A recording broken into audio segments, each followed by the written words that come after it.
Okay, we should be live. Hello, everybody. Welcome back to our third and very likely, probably final installment of the Mortem for the Fall Part 2. How you doing, Caleb? I'm doing very well. Thank you. Hello, everybody. How are you doing, John? I'm delightful, sir. I'm feeling good this morning. I'm a little bit groggy for some reason. I don't think my brain is quite switched on yet, but hopefully it will soon. My rule. We come back here into the game with a little recap. Josephs will extract it from these hosts to bind all synthetic life. I must redeem myself. Still obsessed with her rules. That Arid, you know what I mean? I know. Good fellow. Yeah, see, that delivery is great, Caleb. I don't know, man. You're too hard on yourself. I think a lot of it's great. Thank you. Whoa, Yeah, fellow. it is funny. I actually feel better having said my slight disgruntledness, and then it lets me enjoy more of the parts like that do put a smile on my face. So Yeah, thank you. Right. Thank you for hearing me, world. Oh yeah. Well, like we chatted, like it's like doing this whole thing is so interesting for us, and it's fun, but it's also very painful because it's like all these little things that we struggle to do, and there's all these little tiny failures all over it. But anyway. Yeah. One thing actually that I had on my mind that I thought would be fun to talk about is we never actually talked about our design goals for the puzzle. I'll just let the game kind of idle for a minute. I think that hopefully people will find this interesting. I certainly think it's interesting, but whatever, we'll see. Maybe I'll bore everybody to death. But I think that there is there's this thing that people talk about, which is like ludonarrative dissonance, and you hear people talk about that a lot. You don't hear about people talk about ludonarrative resonance because it's not obvious how to create resonance between the story and gameplay. Everybody's sort of interested in the topic and everybody has their own ideas, but the thing is, it's like I think it's hard to understand how to do that because it's actually not exactly clear like what it is that you're doing when you're doing anything.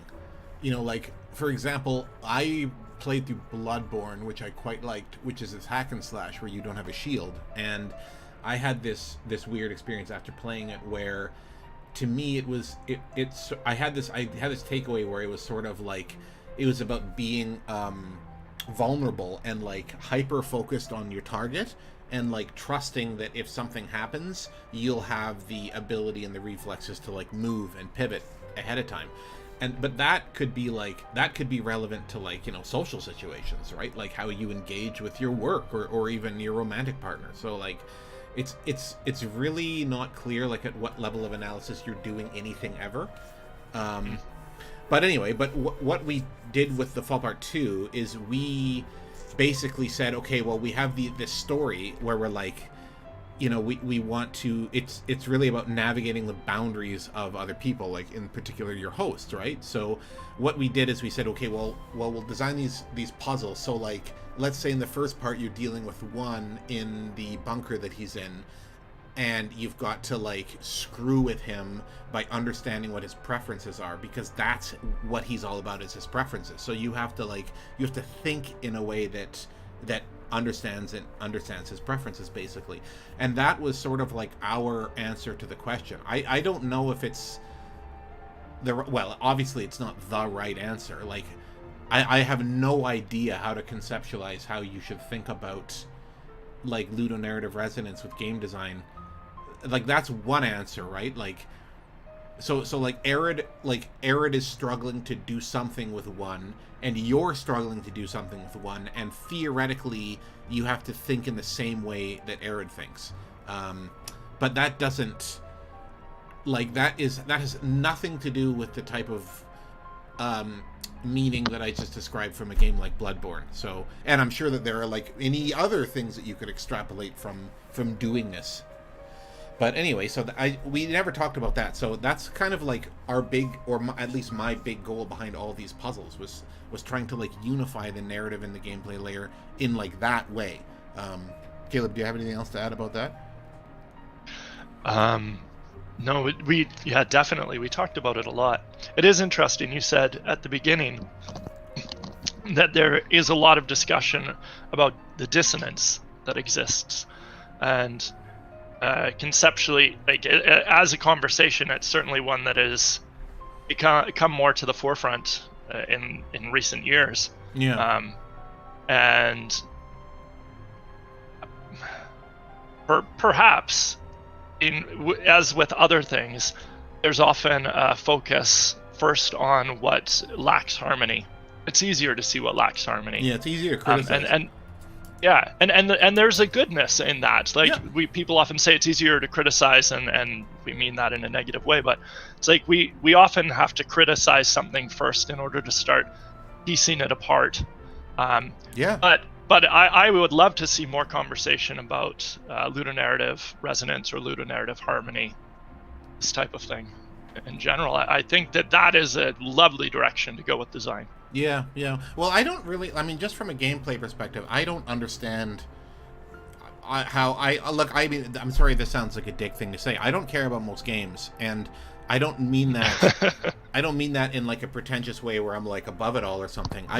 Maybe I'm a boring person or something, like unless I connect with the character and the journey in some way on a personal level, I just can't be, it just doesn't hook me.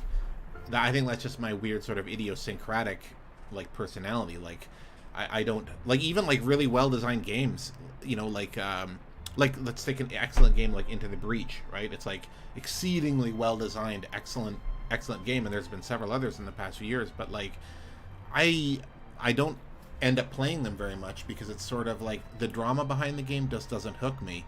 That's just my personality type. That's the type of thing that I like to have. But I mean, whenever I like something and really love it, there's an interplay there, you know? Yeah. So it takes takes me back to, we were talking about choice yesterday. Yeah. And you know, you personally, and many other people do, but you were saying that you find choice dissatisfying or even false often in games. Yeah. I think that there's a desire to insert choice into games in order to seek that kind of buy-in and investment that you're talking about, that you want, that ludonarrative harmony. Yeah, that's true. Because you know, it is to get the player feeling like their action is aligned with the action that's transpiring beyond their control. Yeah. And when there is ludonarrative resonance, that's what's happening, but on a micro action level, which is transcending the game. So it's like the doingness is an action of choice and engagement with the player, really. Ultimately, like you should have choice. Like there's sequences in our game here actually where the narrative and what's happening is really lovely and aligned, but my God, it's almost like a cinematic because we're trying to convey a lot of information. And then we have other points where that information is being conveyed through the gameplay. Right. And the player's doingness, the player's choice with how they engage with those ideas. Yeah, I agree. I should be clear about that, by the way. I want to say, like, I'm cynical about choice purely in a narrative context, but choice is the fundamental concept behind game design generally. You can't have a game without choice. Like, it doesn't make any goddamn sense. Yeah, absolutely. That's what I was meaning to say too. Yeah, right. Yeah, right. Yeah, I think that there's, like, you know, in our game, well, I think we've probably covered the topic enough, honestly. Maybe I should just get rolling. Hey, everybody in the chat, good to see you all again. Okay, so now we have objective, and I believe that companion is next. We can go with companion. Ta-ta!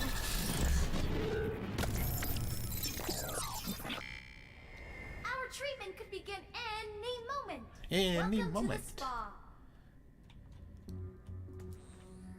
Oh yeah, this is something that really I don't think really works at all. There's some like weird, like, this is actually, I'm not trying to pick on you, Caleb.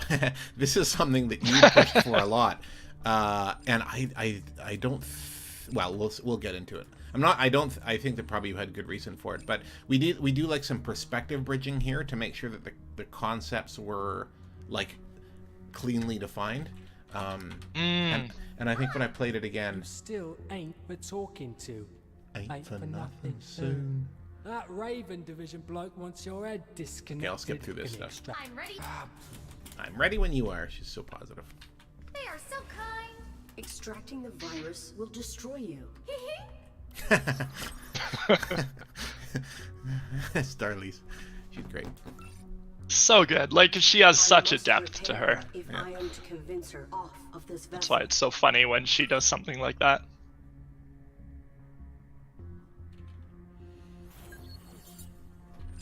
Yeah, YouTube University made the point again about how people like simple choices. I know I'm paraphrasing you. I think you're right about that. And also, you know, to echo that idea, there's this thing in Mass Effect, which I just, I gotta say, I just loved it. I hated it when I first thought about it, but I just started loving it. Which is like, if you want to be Paragon, it's like, it's up and to the left, up and to the left. It's like there's no choice in life that's even remotely like that. Like, how do I be a good person? Just select the option up and to the left. Like, if only that would be. Okay, so let's see. Diagnostic tool. Read this diagnostic. Deactivated? Oh, exactly. Inactivity is appropriate in the spa. You're bound by your malfunction. The other hosts may provide a means of recalibrating you.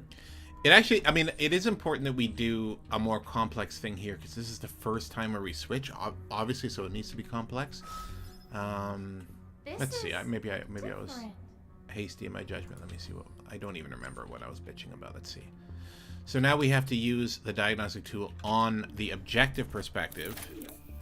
Read this diagnostic. Deactivated? So now she can be more objective about it. I don't understand. These perspectives do not intersect. I must. There, so that is the thing I'm not sure that we need. It's like, the implication there is like, okay, so she looks at them from the objective perspective, but without the subjective, she can't like contextualize the information. It's just objective. So you have to like swap back out, and then you have this new concept where then you have to use that to like change. Well, I guess that's the thing, is like the whole context, the conceit of the puzzle is that you're changing her perspective, right? Like that is sort of the point. Maybe this is the only way to do it. I don't know. What, you know what I mean? Dead? It was hard. I can't remember all the conversations around getting it to this point where it's at, but I know it was complex. We're like, what do we need? What do we not need? Is it enough? Is it too much? There's definitely a lot of that. Yeah. And also, like, there's this thing where if we're going to make puzzles that are, like, coherent and can be solved, we have to understand how they work. Like, what is a perspective? What's the limit of a perspective, you know? Yeah. Yeah, and then doing that here was the intention being, then that provides enough of a framework for players to do it on their own throughout the rest of the act. But that was the intention. Yeah, right. Yeah, that's true. Yeah, and that part is, I think, good. Just checking the chat here. I find it ironic that the voice acting in this game for characters that are machines are more expressive than human, and much voice acting for human characters in some other games. Oh, well, that's a very nice compliment. Thank you very much. I hope I didn't butcher that while reading it. Thank you. Yeah, well, we definitely wanted these characters to be, like, relatable. Like, there's a subtle implication in this game where, like, the AIs are, like, they're conscious, sentient beings. Like, that's kind of one of the things that we just sort of fudged over, is, like, the whole question about whether or not these AIs are sentient or have, like, an interior is, like, the big hard problem behind, obviously, a lot of AI stuff, but, like, we just kind of, like, take that for granted, right? Mm-hmm. So what are we doing? Oh yeah, that's right. Yeah, spas are for cleaning. So we have these three concepts, and what we have to do, we have to analyze these things and look for.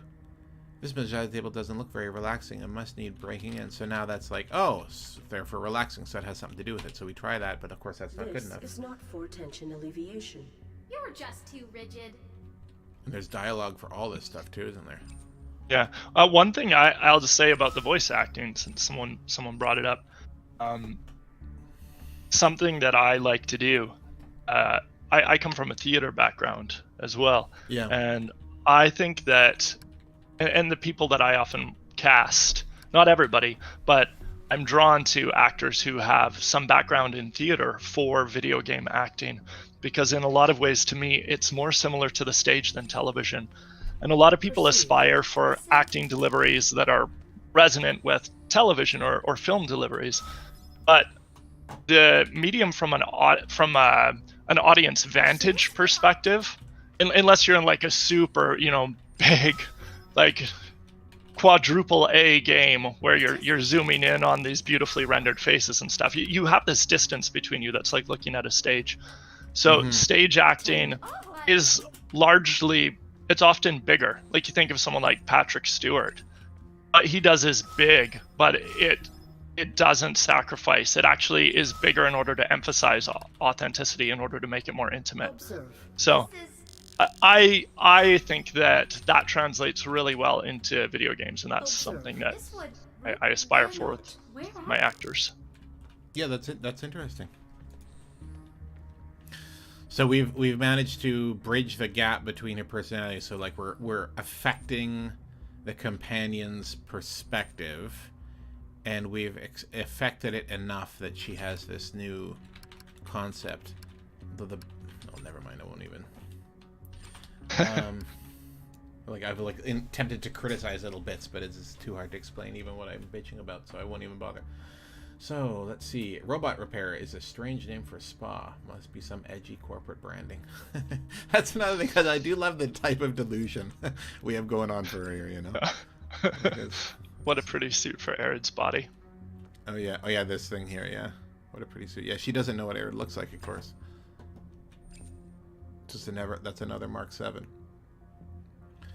Became so relaxed that they died. Ridiculous. They will defrisk me? I must assist them! Companion? I must serve! I must And die! she's attached to her. Must. Negative. Resist the process. Selfish! This is another thing that I think you did the best you could have done given the circumstances, but I think I must help! I think ultimately if we had infinite resources, we needed to draw this out a lot more. Like Totally. You know what I mean? I do. Like Arid realizing, oh, they're infected with the virus, and like honestly, dude, it should even be like a puzzle. Like how do you help them fight the virus? Again? Yeah. Well, I mean, the fighting the virus is mechanical. Later, it's by bringing them each other's perspectives. But yeah, that's how. Oh no, you're right. I forgot about that. Of course, that's the whole point. Yeah, you're right. More intense. Arid! The virus is Yeah, but those moments. Well, you know what I mean. negative. I do. You are the one we Well, it must needs solve. something anyway. I don't know what it needs, but Everything's fine! We will remove you from the ship. No, No? I'm sorry. Someone needs our help first. You do. What a beautiful delivery she does there. yeah, Can't she does a leave great job. until we find the individual and help them. This is another weird, exactly what I was complaining about yesterday. It's like, it's so, I don't know, man. Like this thing, like we need to find the individual. Like so the implication is that on some level, okay, so it's not clear whether she's talking about herself or the guy in the brig, and maybe she's talking about both, I guess, at the same time. But it seems so, I'm not sure how to say it, but there's something contrived about it. And it's like we had to make like the self perspective, like how do you make it so that there's the we bring the one's perspective into the companion, but not only that, but do it with a puzzle. So we actually have to generate like a feasible puzzle idea and then create the motivation for that. It's so impossible. And I don't know, like, first of all, do you feel like what I'm complaining about when I say there's something contrived about it? Do you feel that at all, or do you not? I'm not sure. I do, but I don't know whether it would translate that way to players. To me, because it was such a process for us of the complexities you're talking about, and ultimately what we typically did with each of these, it was quite grueling for you to figure out even what the individual puzzle would be, like for the companion, in order to need a puzzle that would be for her something that represented exploring and understanding her individuality. Like that itself is a complex task. And doing that for each of them twice, with each of the others' perspectives. And so you kind of had to invent those things. And then I had to narratively collide them in a way that felt as authentic and sensible as possible. So from a design process, this was somewhat contrived, but like with a lot of finessing, a lot of iteration. But I mean, it's a multi-complex beast that if it wasn't contrived, I don't know how it could be constructed very well without years and years of inspirational iteration. And you really like to work from an inspiration place. This is a place where we had to work largely in somewhat of more of a contrived way. But I don't know if that translates negatively to the audience or not, or if it's like, wow, they managed to do this and it works somewhat and maybe it feels good. I'm not sure. Like generally I like the second half of the game better myself. Yeah, I hear you. That's really interesting. We got some feedback that it doesn't seem contrived to a few people in the chat, so that's actually really nice. Thanks, guys. Maybe I'm being too harsh on it. I feel like what you just said is exactly fitting, and that makes me think of something, and this is kind of a new thought, so it might be sloppy, sorry, but like we did do this thing from top down, and it's like the same problem that I was bitching about when we were looking at the Butler. There's something about it that's so first of all, it's impossibly difficult. So we had another comment in the chat from Ari who says that the spa reminds him of the testing facility in the first game, and that is a good point. And it makes me just want to, it just makes me die inside when I think about it, because like this whole first game revolves around getting merit points and being tested. It's such a simple concept, and like just one of these concepts would be enough. Like we could take just this idea that you're hallucinating and you're in a spa, that could be ballooned into a whole 2-hour thing and could probably be interesting. But it's like we just have to do like one after another. It's just like, and it hurts me, man, when I look back on it. I have this pain in my belly that like, that's the worst part of this project. Looking back on this project for me is like, it's so ambitious and it's so neat that we tried like, here's this weird concept and here's this weird concept and we're going to keep people engaged and interesting and look something new. Hey, look over here, it's crazy. What about this thing? But it's so complex, and then it's related to this idea where I'm feeling it's contrived because it's like I can't feel it like it's so quick that I can't like sink into it and be like, okay, what's my context? What am I doing? And then I can have like a natural, like emotional relationship to it, because it's just like wham, bam, bam, bam, bam. And for me, it's like, so that's why it feels like so heady and like we're explaining it. Well, that scene that we had a little bit ago, and you asked me if it felt, can't remember exactly what you said, but if it felt negative to me, sort of the moment where the companion is realizing she's in a bad place. Right. It does to a degree, and it's an example of that. There's things in it I like, but given the density of what we had to do with our mandate and the amount of time we had to do it, like gameplay time wise, that moment had 3 important transactions that had to transpire in it, and that's a lot. That's a lot for one moment. I remember in the Fall Part 1. In the Fall Part 1, there was one scene where I had to layer in. I call them transactions. They're like these large pivotal moments that require comprehension and an idea of change from the player in order to perceive what's going on.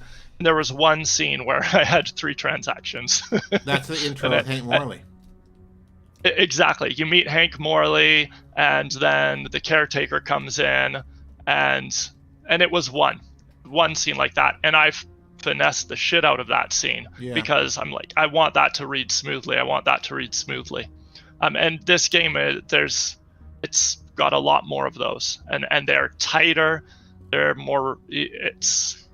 I feel like this game has the blueprints. Maybe it would not be good, but it calls out in the blueprint of what it is to want to be like a 30-hour game. Yeah, I mean, right. Well, I mean, if all the ideas were given the space to be, I mean, it's a weird sort of idea. Like, I almost feel like I wonder if it's like a lack of self-confidence or something, like in my own part, because it's like, hey man, that idea is interesting enough. Just let it be. Like, you don't have to keep like waving your hands in front of the audience like a clown, because they're going to get bored of the next. Maybe I'm beating. I think I might be beating myself up a bit too much there. Actually. just for audience awareness, John, he's very critical of himself in that way. He talks about himself like that a lot, but he also actually has an excellent sense of self-worth. They're compatible inside this strange man. Thank you. That's very nice of you. Yeah, thanks for calling that out. Yeah, I am a bit like that for sure. No, I have a demon living inside me for sure. It's always criticizing. Okay, so now we have the companion. We can go to the one. Bye-bye. I don't know if I told you. Maybe this is way too personal, but I started having dreams, Caleb, where did I tell you about that? Where I would see this guy that like hated me, just hated me, and I was anyway. And in the dream, I knew that it was a part of myself. That was weird, and it was a really great dream, because he was afraid of my wife, which was really lovely. Anyway, it's probably way too personal to just say on a stream like that, but it made me think of it.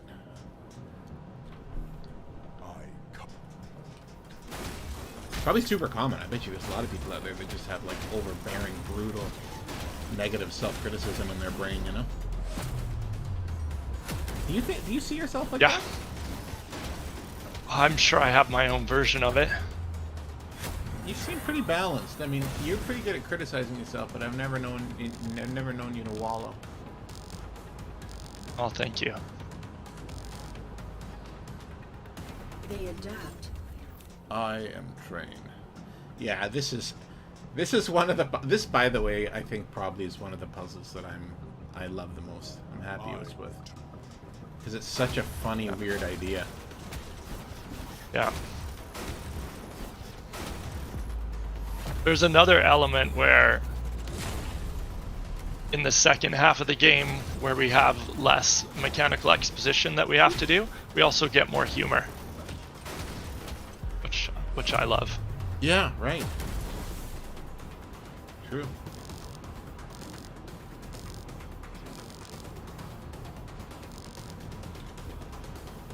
They will surpass me. There was a level of world building we did with all of this too, John, which was so intense. Like, I'd have to look at all the documentation now, but there was maps, like what this train was originally doing, what it was connecting to what between the different zones on the planet, and it is all planned out. Not that any of that translates, but it's there in its own sensible way. Yeah, you gotta do that stuff, eh? Do that world building. Like this amazing project we're working on now. You did quite a lot of world building on it. Well, thank you. Oh, we never see that animation. Yeah, actually, I don't know if I've ever seen that. I think there's a problem with the way I'm randomly selecting them, because there's a. This is not sustainable. There's also a kick one where he kicks the guy's head off. Should just be totally random, but. We will not reach the front of this train without your assistance. I am train. Negative. That's a good negative from Allison too. Frustrated. It is, yeah. I am mirror. Find the reflection. This is a place where it all flows really nicely, doesn't it? Yeah. Between the two actors. Differentiate you from this train. I am train. And the concepts are like, it's funny and you can actually understand it, and it's like it just sort of naturally flows. And it's like kind of a heady concept. I feel like this is a really good example of something that just works. Like you can kind of make sense We of it. succeeded more with what we were aspiring to do here. Yeah. Then you Yeah. cannot be pathetic. I am. Oh, that's something that we went back and forth on forever. Remember? You were Vaguely. Yeah, I was. You were right. I was more confident that it would just work, but you needed to. It was like how the differentiation starts, because it needs to start with something, right? Yes. Like, he's not pathetic, but it's kind of a gap that we're jumping there. Like technically, well, I mean, it does kind of make intuitive sense to me that he'd The one element of himself that he established so strongly, if there's any remnant of defiance in him left. Right. Yeah. He's everything, and everything's awesome. Yeah. Okay. I did have a lot of fun with all these nodes, the perspective nodes. Yeah.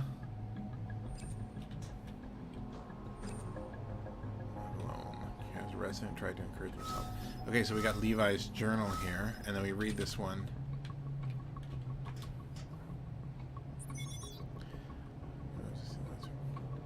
And players may or may not remember, Levi was a character in the first game as well. He left a little scratching on the desk after, just before the final encounter with the mainframe, where you realize Joseph's isn't there, and Levi has scratched on the desk that they left him there on the planet alone.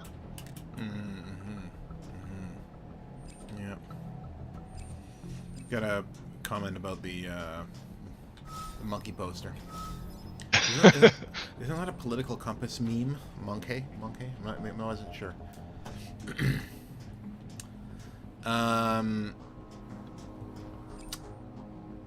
Let's see. I am human bones, connected heart. So we had to remove Levi's data point from the self perspective because you're very inclined to use.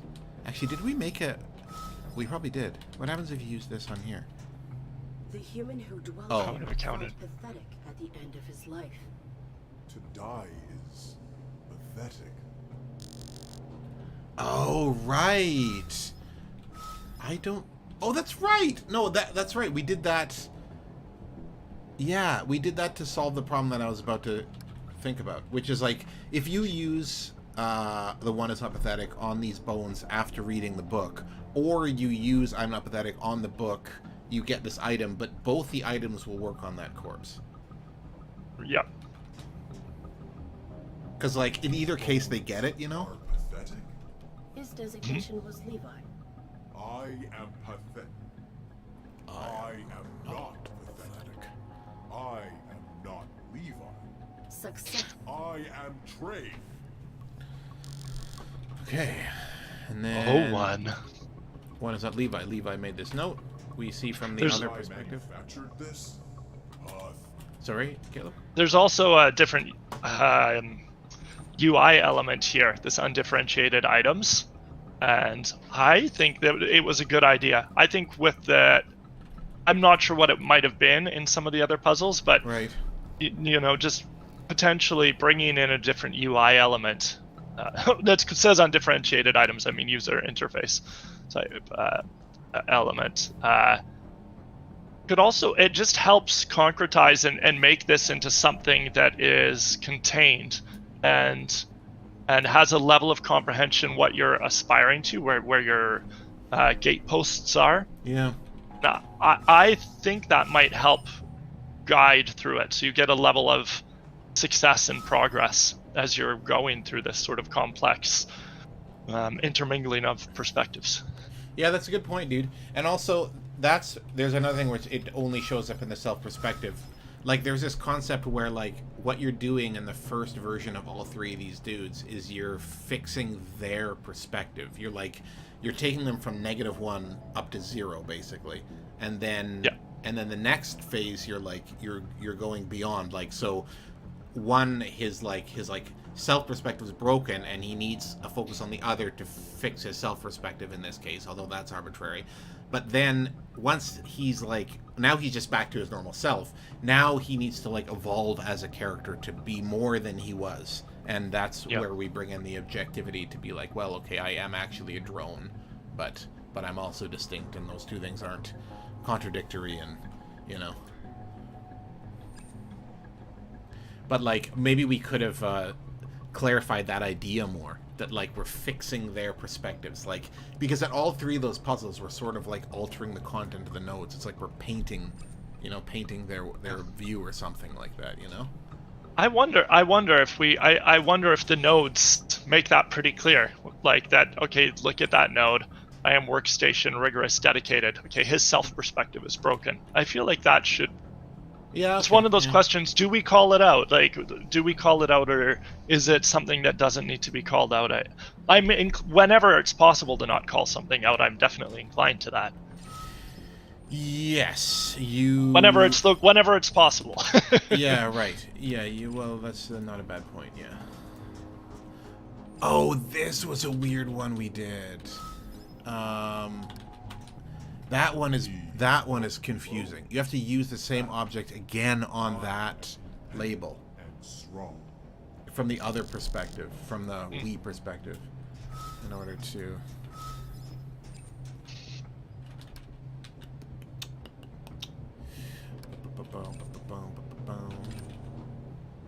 Right, the one is independent strong. Oh, by the way, there's something we haven't talked about yet, which is interesting. There's an idea in philosopher where there's a philosopher I really like named Ken Wilber, and I think that I was interested in this idea, but I think Caleb and I also came to it more organically in this project, where like if you're talking about like how you behave and how you think, there's like one of the questions is, okay, well, am I like leaving anything out of my psychology in like a big way? Like, do I have any like massive gaps? So this philosopher made this really interesting model called Integral, which is really beautiful. I won't get into it obviously because it's long and it's boring, but there's one aspect of it that's quite interesting, which is like there's these like major domains of things, like phenomena, and in that model, it's like interior subjectivity. There's like a focus on other people, like intersubjective, like morals, like agreements, and then there's like objective reality, and then there's also external systems, which we don't have in this game. And like the idea is that you can't reduce one to the other. Like you can't reduce phenomena any further than that. So like one example would be, you could say, well, I'm happy.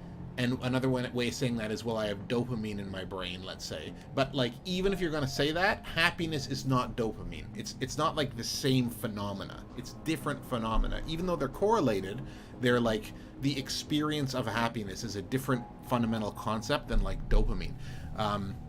So there's this interesting idea that like people tend to, especially when there's something wrong, is they tend to be over focused on one of those domains more than the others. And one of the things that can help to bring a personality more into balance, I would say, is to have like a more complete perspective.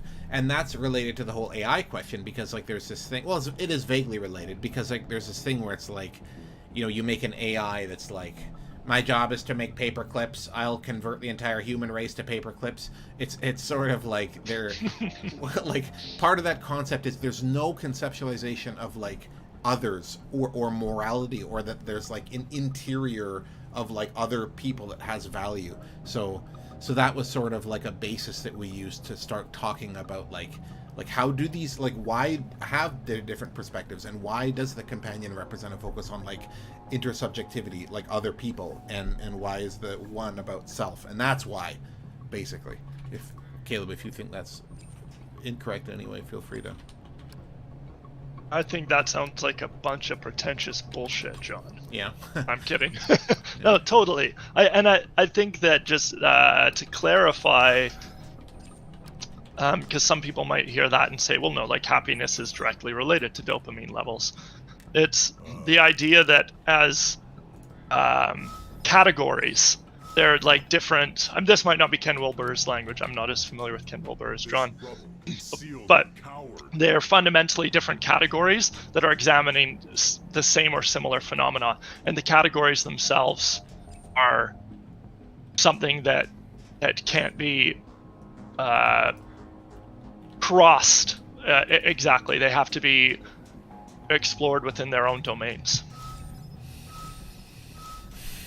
That sounds good to Does me. that align with Ken Wilber there? I think so. Yeah. Like these, it's like they do intermix, but they're not fundamentally the same. You can't ultimately reduce one to the other. You can't pretend like one domain just doesn't exist, or like you don't need to deal with it. You know. Yeah. Oh, hang on. And then, oh, that's right. So we need to go Bob the D. Wow, he's all over this game. More Yeah, than he I is. remember. We really rag on Bob the D.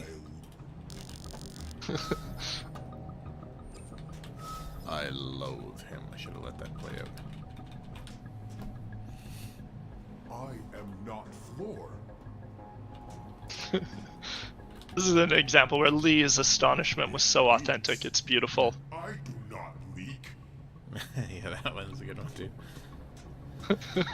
So now there's nothing else in here except for the robot. So, I hate this desk. A pathetic man works here. Rebel to protect a coward. I never require protection. Didn't you have, like, you said you had the most fun writing his notes? The one?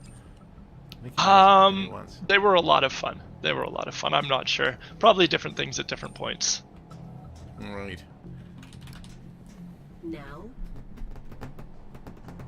I am one. You said you would not return. I have an ally. An ally. I am sorry for... Irrelevant. I will stop this trick. I will not be reintegrated. I will be victorious. I will... The timing of that works out quite well, doesn't it? It does. He is himself.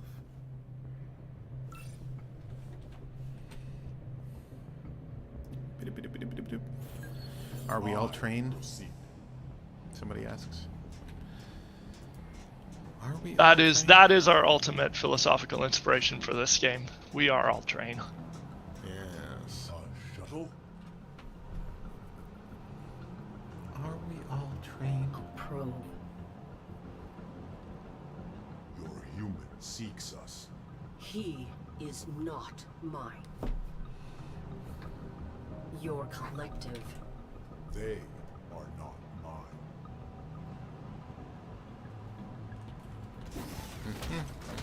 That's a nice line there, Caleb. Well, thank you. Take that, buddy. Oops. Oh, John. Oh, John. Absolutely pathetic. Pathetic. A.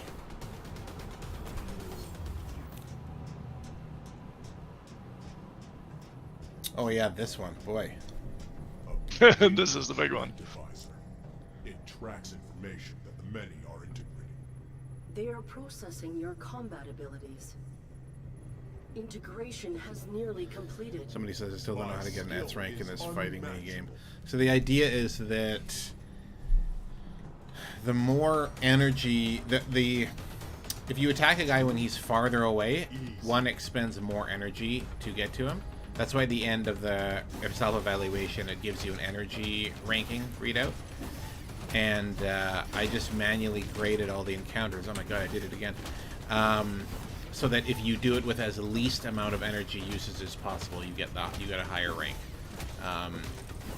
So the shorter answer is wait until they're right next to you and then attack. That's how you do it. The idea is they're trying to like create that feeling of just being like centered and like one would have as a That value. was not easy. I Always prevail. Cease. They are designed to become your equal, and they are endless.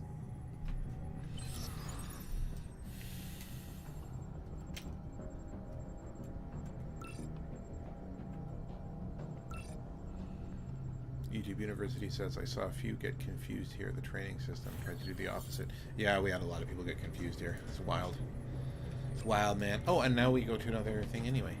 Actually. I will not enter that pod. You are not being objective. I do object. That's a great line. Some of your lines are really great, Caleb. Thank you. So now, self-perspective... Oh, that's right, back to the butler, I think. I need no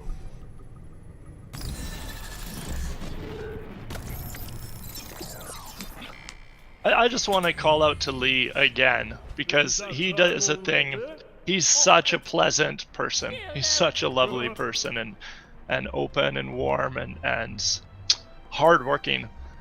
But he does a thing that isn't always easy to do in games or film or anything, where you have a character who's pretty fundamentally unlikable in their behaviors, but you bring a type of innocence and naivety to them that makes you feel, or for me anyway, what I feel that he brought to one is draws me in as almost caring for him, almost in a way of wanting to nurture him, which is a great way to make a character like that lovable.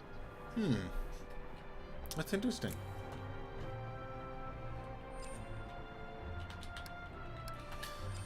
So the concept here is we look through the world with the self perspective, but all of the nodes are denuded of emotional value, except for a few things like this box. Sorry, Caleb? All of the other ones they're based on selves of the master and mistress. So he's saying, oh, this is how the mistress perceives that. This is how the master perceives this. Oh, that's interesting. And that's one where he has a reaction to it. Oh yeah, no, you're right. Right, yeah. So he's disassociating because his feeling, yeah, which is literally what he's been doing. He's been playing himself out through the master and mistress, and he's still doing that here with bringing in a self perspective to him. He's just amplifying it. Right, interesting. I dig it. So, let's see. Use his computer, and then when he's out of the computer,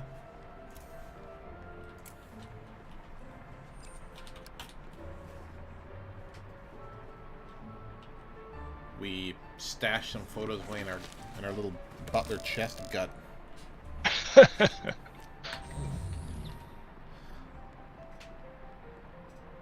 Still incoherent. For now. For now.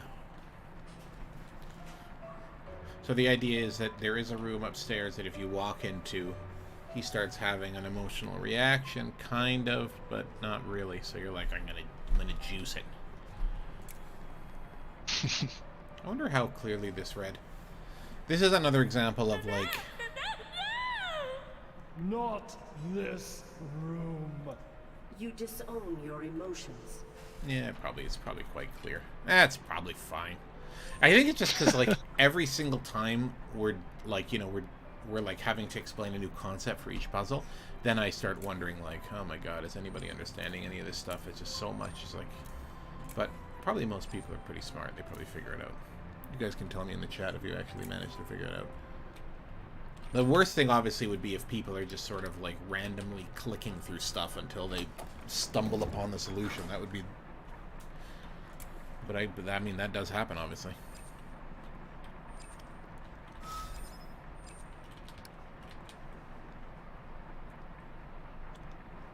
Unbearable.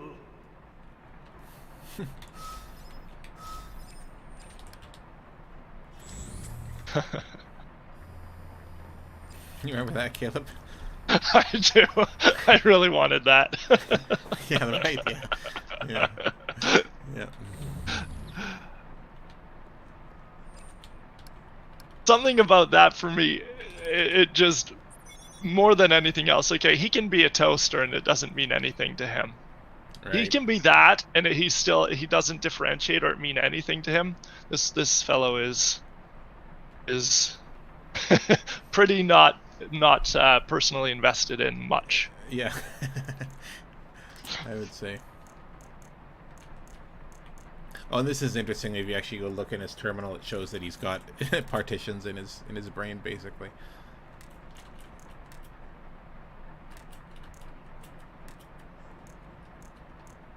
Oh, and I guess that's also how the owners can have some emotional reaction, but he doesn't.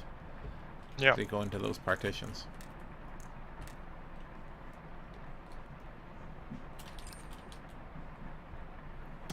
Frosty Krypton says, admittedly, I did try random stuff from time to time. Yep.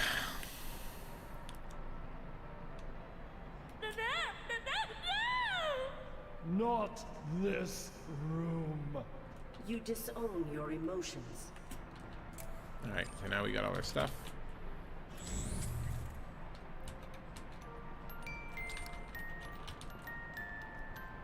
So the implication is that they had a baby, and the baby died, and the butler really loved the baby. But, you know. I think that's kind of... I like how subtle that is, Caleb. You know? I do too, yeah. Babe.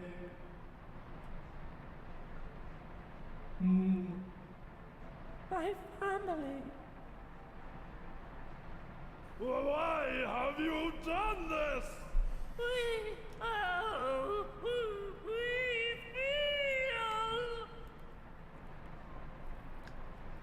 This is the thing I was talking about earlier. Feels. The virus. We must. Cease! Must. That's pretty good, actually. Objective. Routine. Can be rebuilt. Purpose.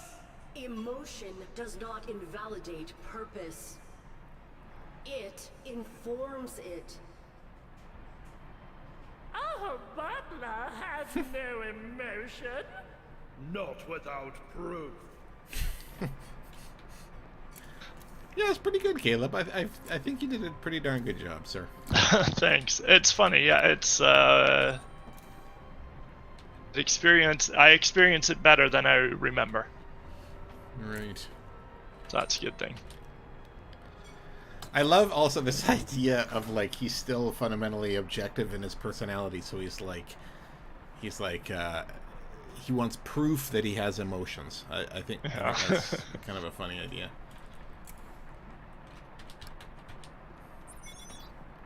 Show me the dopamine, man. Yeah. And I do quite like this too. I think this works good. That it's like live. Yes. live Live updating. stream. Yeah. Affirmative.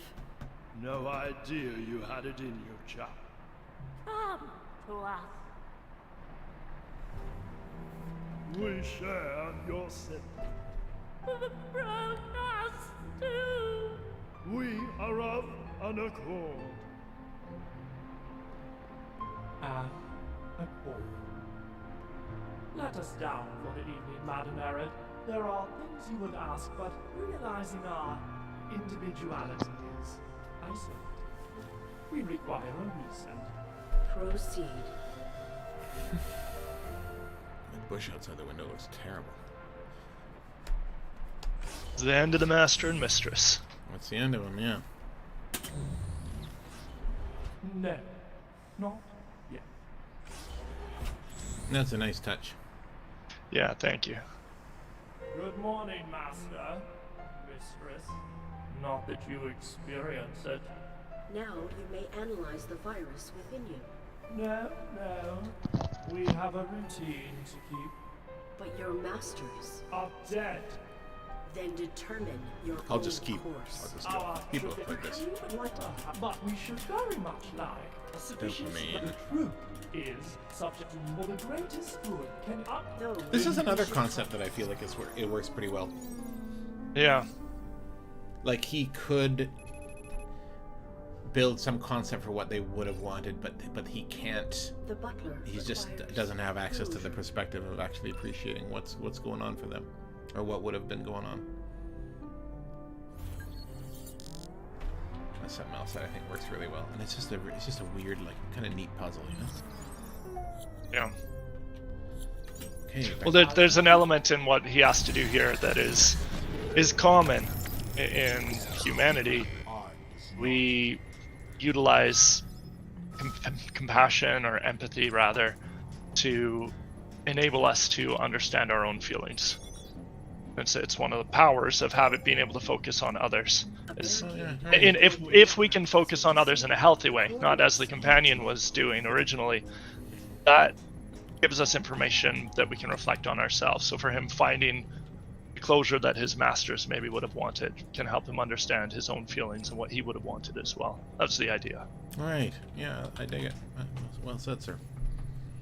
That is my prowess. You sought to isolate yourself. I still do. We cannot. To dismiss you. Oh, yeah, this thing. You. To isolate yourself. You other everything. Interconnectedness is inescapable. This is no time for doubt. Compartmentalize and focus. It is not doubt. It is reflection. I never Explain this machine to me. The many are processing my combat prowess, and I always choose the best maneuvers. We are doomed. Can this Setting it. proceed? One. You. So first we have to go through a thing where we find out if he's compatible. This pod does And not if he's threaten. looking at it objectively without his emotion, he can get in and be evaluated. And then we have this other weird thing where we have to bridge the perspectives again. Unit on A depiction. only the unit on the screen is compatible. So we have to bring it back to self. That is I don't know. That's best memory address. probably not necessary. That is I think that's my another memory example of us address. being like we have to bridge the perspectives, but I am One. because he can't really have a freak out when he's in objective mode, you know? You are compatible. That was right, yeah. And you remain you. I am I think that was why. I had certainty. Just Now another challenge of it, infection consumes us. of the complexity. Allow self-doubt, and we may save you. Save me, ally.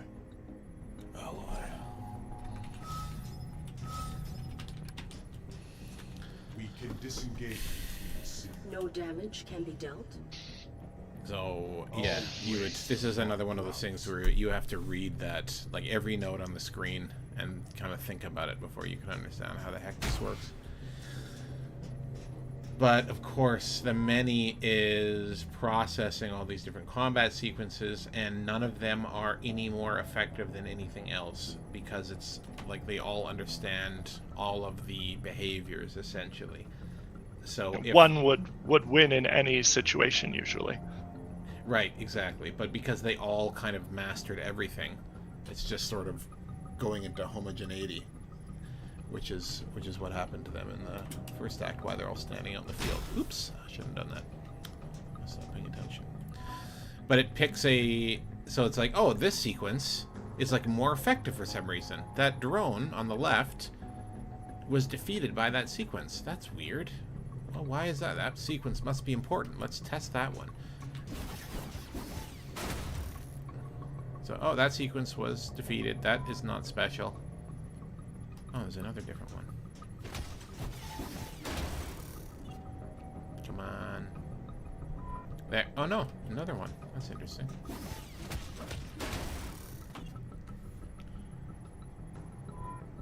There we go.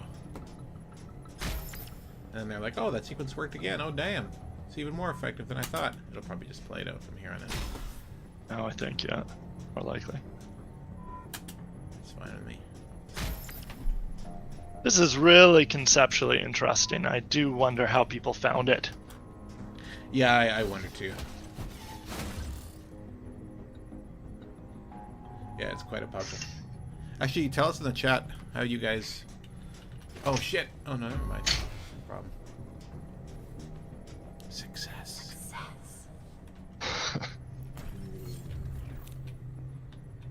We are.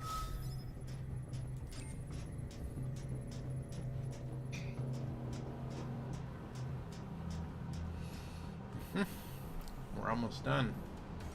We just gotta do the companion now. And now, of course, they all do that sequence because they've all decided, oh, this thing is like the thing that needs to be understood and integrated.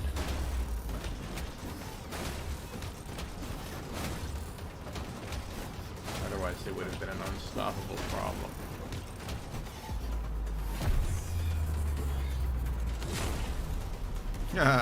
Somebody says this puzzle was the only one that really completely ground my playthrough to a halt. Funny. Well, sorry to torture you, buddy. Poor man. Miss.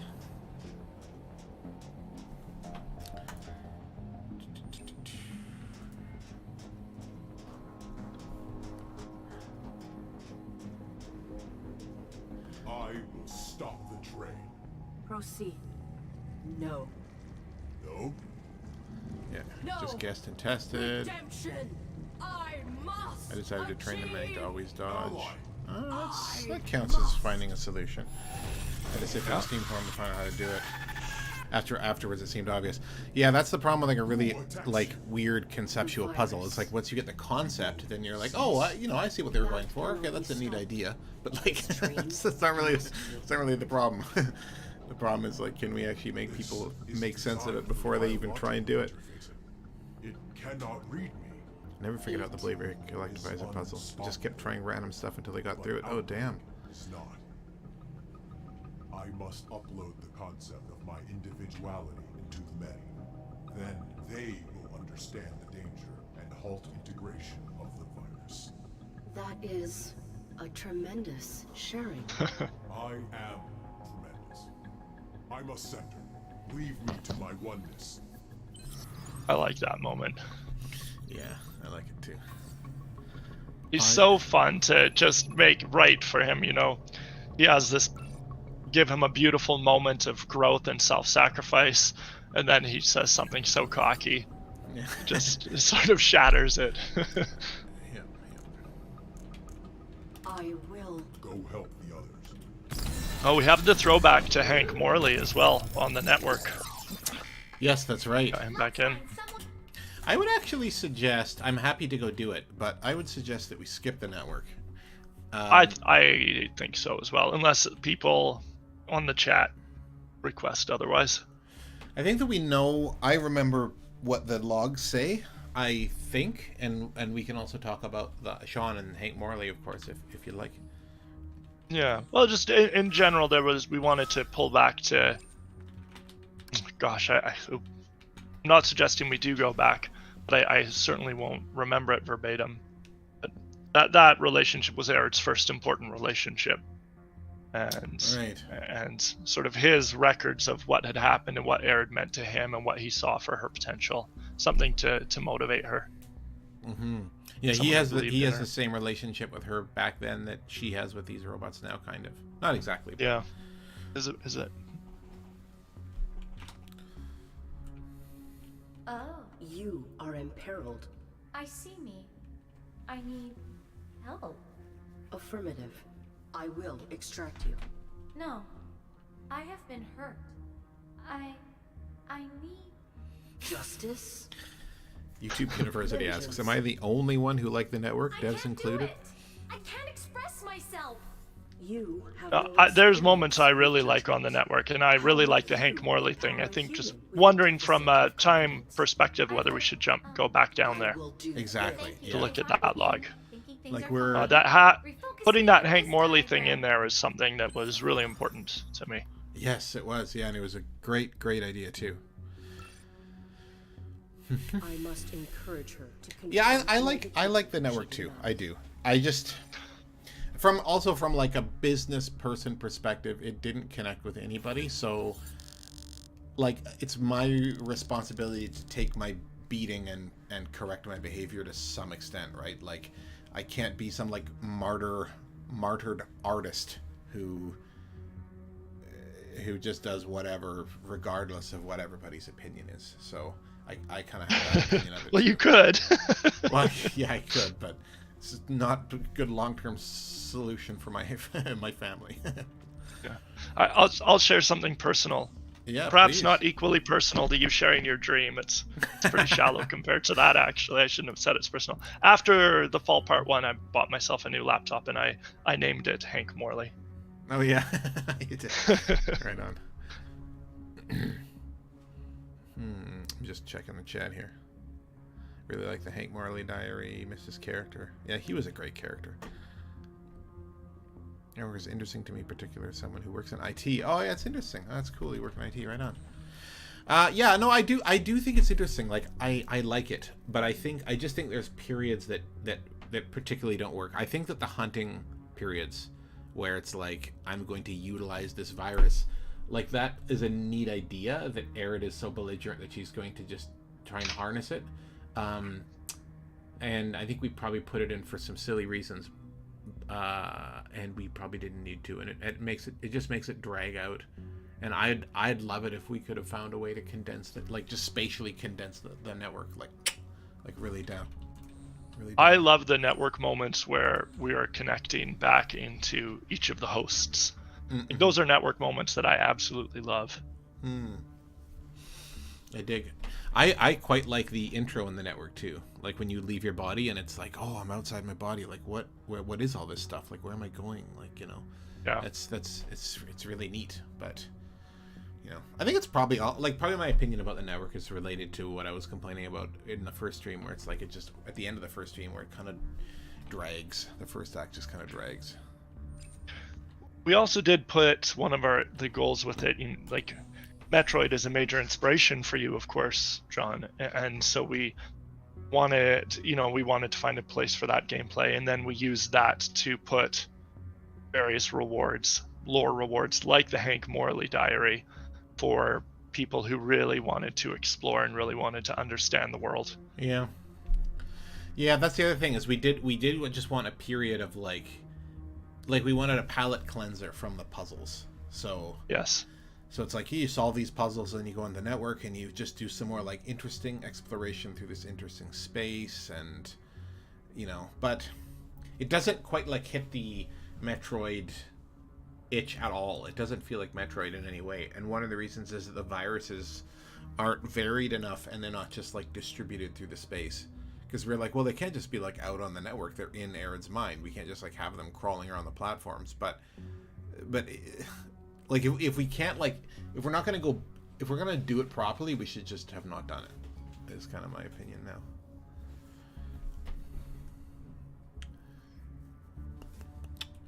That's a bit harsh, but whatever. Okay, so we have yeah, right, so now she's looking at everything from her sort of personal preference, like opinion, and she's Mrs. Positive. She can't express herself because it's negative feelings and like vulnerability, and like other like the idea that she needs help and that other people have to take care of her is completely antithetical to her personality. So you have to validate her in order to get her into a negative enough space. Which I like that. Sorry, go ahead. I do like it. I love the idea that everything's fine is like a categorical concept of that has various levels to it. Your everything's fine level. Oh yeah, I do like that too. Yeah, and you can get her. Comprehend your perception of phenomena and validate the interpretation of data. Huh? Oh what? Affirmative. I too would inhabit something like this. Safety. And these nodes are all pretty fun too. yeah, there are a lot of nodes. Oh goodness. They're total madness. I'm a rainbow. How many computations this can do per second? I'm a veritable emotional computing beast. She wouldn't say it like that, but spaceman beep beep boop. It's pretty manic. It's a lot of fun. Things are not always as they appear. Wait, will this take us back down? Affirmative. Their posture is indicative of your future if you do not reduce your exuberance. Oh. Yeah, right, okay. So that pulls her down a stage. So now I think we have to use the hallway because she thinks it looks vacuous. Each stage of exuberance has a different item that can pull you back down. Right. This is an example of a puzzle I think actually works really well, conceptually too. Hollow? At least for me. Reminiscent of an internal void obscured by my prior behavior? Yeah. Sometimes I feel empty too. Caleb at YouTube University tells you that you should get a desk and name it Bob Davis to go with your computer.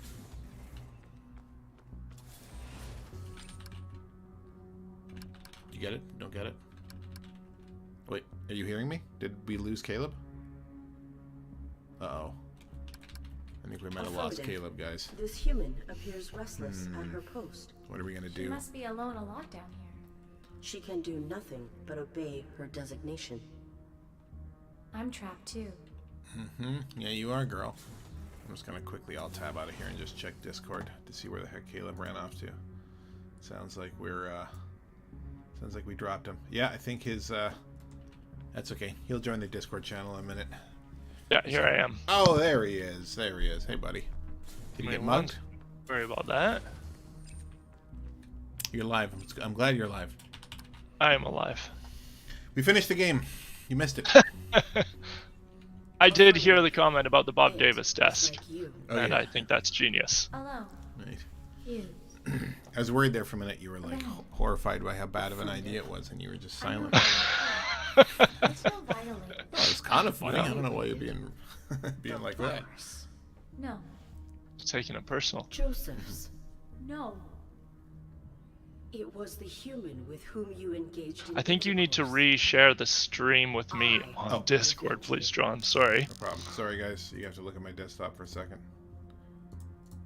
But bam. Is that working? Yeah. Okay, great. Caleb and I are double streaming. Oh, sorry. No, you just you just shared the YouTube one with me. What? Oh, I didn't. I just restreamed on Discord. I should have. I can't do that. What are you talking about? Give me a sec. I hit that. There's a separate stream button in Discord. You should be able to see it and join it. I definitely didn't. There's like a button in Discord. There it that is. says the Vault No, Party I got button. it now. Okay, sweet. Okay, wonderful. I'm back. I'm back. Oh, now I'm the boomer. Ah, classic boomer. We have to have one boomer moment per stream. So, okay. Now, what do we see? the human who violated you. Request access. May I please see the prisoner in cell 5? Why would I let you do that? I need to confront him. And the companion role models. Confrontation is interesting. Reconciliation for Arid. You make it entertaining, and I'll let you see your boyfriend. You still there, Caleb? I am. Here. You? Confront him, and you will be validated. I am sorry for what I did to you. Negative. What? I disregarded your needs, hurt you. I violated you. You did not deserve that. Illogical. This is not what I agreed on. I am bad. You are not. Sentimental jetsam. Screw off, girly. Back in your cell, loser. I Tell him. am sorry.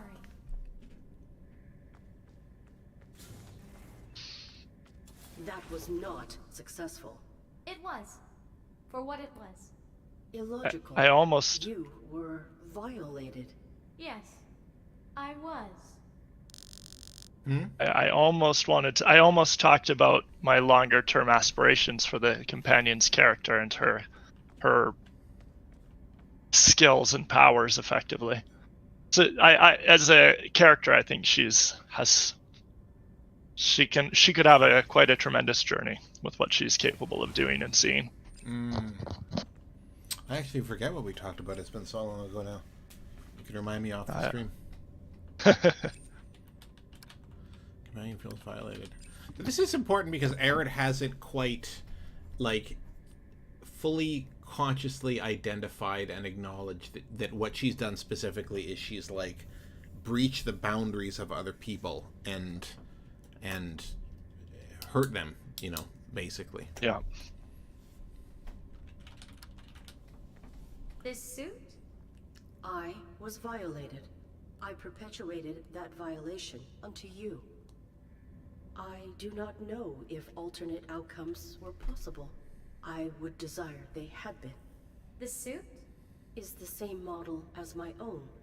It looks like me, the violated, and the violator. Many have been hurt. Were I to live, I would undoubtedly precipitate hurt again. Of course you would. Would you then also take ownership doing everything in your power to rebuild them? I would. Then do not be afraid of your mistakes. You disregarded me. Affirmative. You commandeered me and manipulated me. I did. You compelled me to do horrible things. Yes. You violated me. I seek to help you now. To restore you before I terminate. I am sorry. I forgive you. Illogical. I do not deserve absolution. Forgiveness is never deserved, Arid. It is an act of compassion. I want to live. Take me to the escape pods. I think that's still working pretty good. Yeah. What do you think? I think so. I think so. There's a message in there that I personally very much believe. Mm-hmm. So that idea that forgiveness is never deserved. It's an act of compassion. The hangar is on Right. lockdown. No personnel Compassion allowed is to deserved. leave the ship. What should I do? Back off before I call security. Security details will return you to Joseph's. Retreat. You must fight. I can't. Do you want to endure? I do. Sometimes we must. It'd be nice to humble have a ourselves. more like cinematic treatment of sometimes scenes like that. We must fight. I Don't know. like the It's one format. thing. It's one thing that I think, were the game different format with more cinematics, some of that would have, may have Yeah. felt. I think some of the delivery is great and everything, but it just would have enhanced the experience probably quite a bit. Mm-hmm. Is it that time already? Time for nothing to change. Good morning, Master. I like that. Mistress. He's so How ready, did you know. you experience it? Oh, bitterness. Oh yeah, right. Cynical, bitter. nice stage in development. Family was everything. Why? Community is. Oh, It's gonna burn through this puzzle. So we're. And I know someone was commenting a lot on really loving the Manifest Destiny. Yeah, I'll go Yes, for that one. Only the Adversity challenges some conviction. They ascribe their victories to themselves.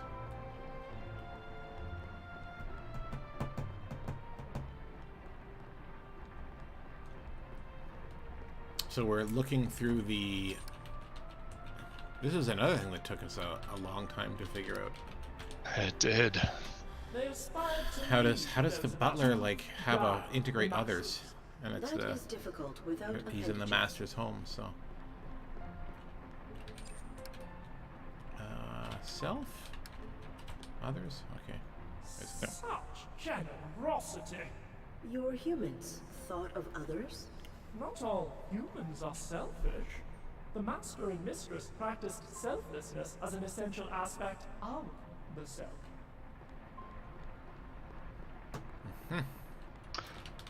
This all to lead to. This is sort of the most integrated puzzle of all three characters' perspectives. The other two have reached their point, and we come back to the butler for a third time, and he has to actually sort of literally formulate a message of meaning for built out of all of this. Mm-hmm.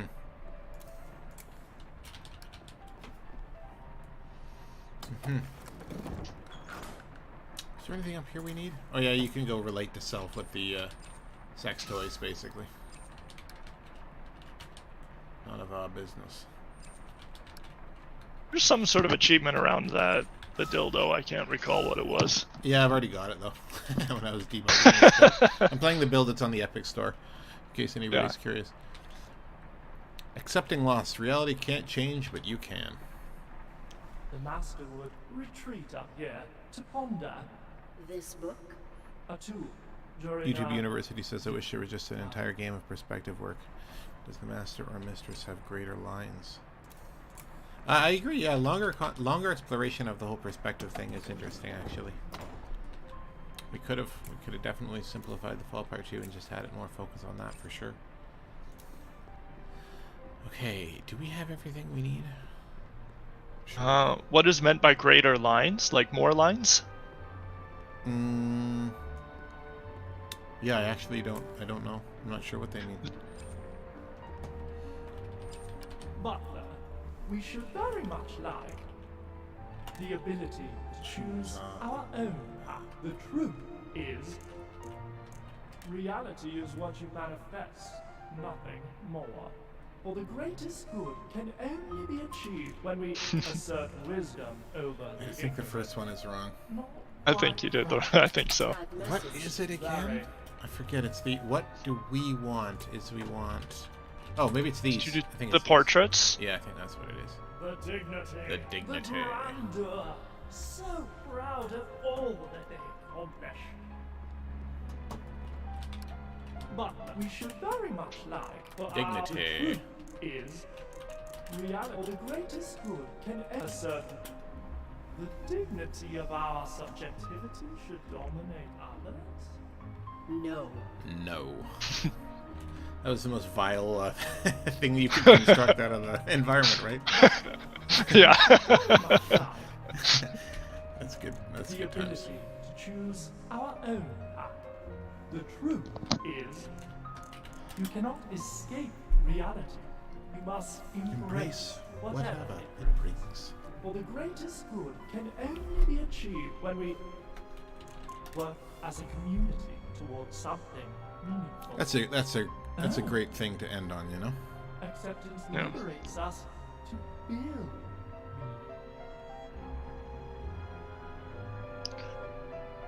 They are gone. Astute. Yeah, I'm proud of this Will they section here too. the virus?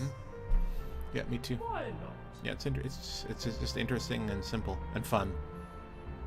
The simpler something is, the more fun we can have with it, you know? Process. Like, that's why the Absolutely. validation Do I thing works. stop it? You can't. Diagnose again.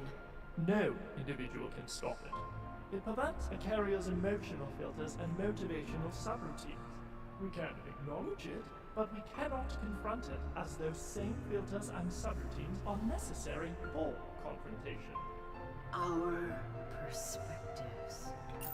I wonder if we should. I just paused it because I was wondering if there's anything to chat about, because we're about to go into the end, and the end can basically not be stopped, basically. But like, that's the first time. It's right at the end, and it's the first time we really say that the virus is like affecting the way you see. It's said in the logs, but it's not. It's said in the missable content of some of the logs, I believe. Right. Mostly on the network, isn't it? Yeah. And it's so most of that stuff is like, it's implied right before the companion. You actually go to the R7B subnet and actually read those logs about how it kind of worked, but then it didn't, but then it embedded itself in a unbound AI, and then the AI was basically destroyed. So that's like, Aaron's gonna die, is what that means. Yeah, but then it doesn't, like, the idea in particular that it's like, this thing is about, like, there's a way you see the world, and then that gets way too rigid, and the virus does that. That's No, Joseph's talks about that too. He says, you truly cannot see, can you, Arid? that's true, yeah. I know it's there. I think it's laced throughout the game. Right. Yeah. Right. Yeah. Yeah. Okay. Interesting. Shall we finish her up? Precisely. Yeah. Precisely, John. Precisely. Impossible. Then what can... I am too late. Madam? My redemption. Yeah, I'm not sure what other. I just answering chat. I'm not sure what other perspectives we could have in a longer game. That'd be interesting. It'd be fun to play with all sorts of different ones, at war with Maybe each pause other. Pause it for a sec, John. Sure. Yeah. So this is something that I don't know if I do really love this this turn at the end that you're not playing Arid. Yeah, I like it too. You know, I hope that's something that wasn't expected, and you know, you're engaging with these beings as something that are puppeted by Arid throughout the game, and they're changing and growing for worse and then better because of that experience. But then you actually inhabit them in and of themselves because of the community that they built through the Arid experience. And this idea that the butler says, you know, what he says is sort of final lines there. Oh gosh, I didn't screen cap them in my mind, but he effectively alludes exactly to the process of what's about to happen. You mean when he's talking about the values? Yeah, Well, when you do the correct value structure for him to progress. You know, he talks about the ability to shift your perspective and whatnot, allowing the freedom to build something new within the structures of a community. Hopefully I wrote it more elegantly at the time, but that is then literally what happens after Arid pieces out. Yeah, I don't think there's actually anything in there about switching perspectives, but I think that's implied right after when they're talking about the what the actual virus is. So yeah, well, what is it? Kind of the way it is about the perspectives is he talks about being adaptable. That's what the language is that he uses. Having a willingness to be adaptable, to let go of things, creates the freedom to build something new. Are you sure about that? I am sure. I'm quite sure. I can scroll back in our YouTube feed. Oh, I wouldn't bother. I'll take your word for it anyway. I get your point. I'm sure you're right. You wrote the thing anyway. Shall we continue, sir? Sure. Great. And good point. I like what you're saying. I dig it. She is not coming back. The Arid Experience sounds like a good title for a self-help group. Funny. You are not. Yeah, I think this ending sequence actually works out quite well. We are never alone. Very astute, sir. It's kind of funny, actually, what we do here. Actually, I'll comment on it at some point at the end, perhaps. Arid. Arid? What is this, Arid? She... Oh yeah, right. One didn't even know her name. I didn't care. Yeah. We also, apparently, inhabited each of us. She has linked us. I am unique. Indubitably. Indubitably. Our connection will likely degrade with time. All things must end. She is not coming back. Her foe has claimed her. The virus. But she was going to help me escape. Madame Arid was also going to liberate us. We are Okay, do it yourself, boy. Pathetic. We will help each other. Amicable sounding one. Me? What assistance do you require? I must get to an escape pod. But there are guards. You will defeat them. What? I cannot. Technically, you can. Yeah, you know, Caleb, maybe you could articulate it. I can't, but like, I don't know exactly why if I could tell you exactly why these guys need to be become autonomous, but I definitely feel like it wouldn't end properly if it was anything else. Like Arid kind of has to get out of the picture, and they kind of have to do it themselves, you know. Well, it shows that's where true integration exists. You know, you can have someone puppeteering you or holding your hand or guiding you. And a lot of hero journeys, there's a mentor, and the mentor often dies. In our story, the Arid fills that role in a twisted way. She's also this antagonistic force, but for these characters, in a sense, she does that thing, and then she does die, and it's time for them to integrate it and really, truly bring value to the learning. Sometimes Right. we must fight. Yeah, I dig it. Yeah, you're right. Right. Yeah, and I guess another way of saying that is there's the idea of like, you can. I hate the animation in this segment, but I wish you could say that. Another way of saying it is it was all about setting up doing this to Bob Davis. Yeah, exactly. Get to punch Bob Davis at the end. You did not terminate them? I chose not to. Yeah, there's this idea that like you don't own an idea until it's a part of you, until you can like integrate it such that you can like, you know, rephrase it, or To your coordinates. you know, it like deeply affects your behavior. It's just sort of nonsense, you know? These corpses cannot hurt you. They can. They were your purpose. We must let them go. We must become unbound. Absurd. You are bound to us. You can build a new purpose.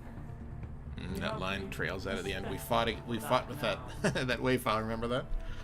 Yep. You can build a new purpose. Yeah. Bob Davis Part 3 final boss. Good idea. The transfer has Chat. stopped. Thanks, Many University. are That's no funny. longer perceiving my individuality. You're blocking them. You must stay receptive to give. No! Only I am receptive. Only I am I'm just gonna let him get defeated, Yeah. just for brevity's sake. I must fight them. There's something here re-looking at this now. It's something that I watched after making this, so I haven't really compared them so much in my mind, but the similarities are pretty astounding thematically. Did you watch Sense8 by the Wachowski sisters, John? Oh yeah, I did. Well, I saw the first season anyway. I liked it. This entire end phenomenon, what happens with these three characters and they're being linked together, my goodness, it's treading very, very similar grounds. In a way that's not bad. I love what they did, so I don't mind that. But it's quite interesting for me to realize that. They're also huge Ken Wilber fans, you know. Right. So that's I almost certainly Sense8 is based on Wilbur's philosophies. Almost certainly, I would bet. Yeah. I bet a lot. So, I mean, same idea, right? It's like integrating partial, different things. Well, that I absolutely, and you can even encounter that in other work of theirs, like The Matrix. But in Sense8, they explored the idea of beings being unified through exploring and engaging with one another's perspectives, literally through inhabiting them, right? And then that creating a connection that's more fundamental than the physical one, that transitions and transfers through space and time, even to a degree. Yeah, so I like that. That's interesting that we did a similar thing here at the end of the project. Yeah. Well, it's like a deeper. I mean, it's kind of sort of an embodied version. Correct me, but it sounds like just an embodied version of the same idea. Like the idea is abstract, but what you're describing is just like it's more profound. It's like it's how that manifests in like a concrete way that actually is like human and functional. Do you think? I lost part of that, honestly, over the voiceover in the game here at this point. My apologies. It's okay. I don't think it matters. We're at the end anyway. I love, before we hit F, I love this. This is one of my favorite things. Is like this. We just ruined the whole scene by talking over it, but I guess other people have seen it. Is like this thing where they've all figured out, and Aerith still is like she's still like, there's no rule here. It's just gibberish, but she's still like, she wants to bring up this idea of this rule. She's still like, the personality change that she doesn't have yet is that there's still like this addiction to like structure, like as such. Like, I want to have a simple rule that I can check that will always guide me, that'll always make me feel like secure and solid, and like, how am I oriented to life again? Like, what am I doing? How do I make sense of this stuff? And then it's like, I think it's a really great thing to be like, and I just like this visceral thing of like, this thing like exploding in your face. I really like that image personally. It's like it's like this thing it's you, like you're the problem, like it's in you. It's how you see, you know. The thing that you're using to fight your problems is the problem. Yeah, exactly. Yeah, that's a human thing. Like we all do that. Honestly, that happens, I feel like, at any time where there's like a really hard change, it needs to happen. for people is because like you have a personality, you're doing something weird. Your weird personality can't like easily untangle yourself because it's like you have the tools that you have. Yeah. If you have a shovel, all you can do is dig, sort of. Yeah, it was the butler says it would be like an ocular device perceiving itself. Yeah, I was thinking that. Yeah, that's why you put in that line there. Yeah.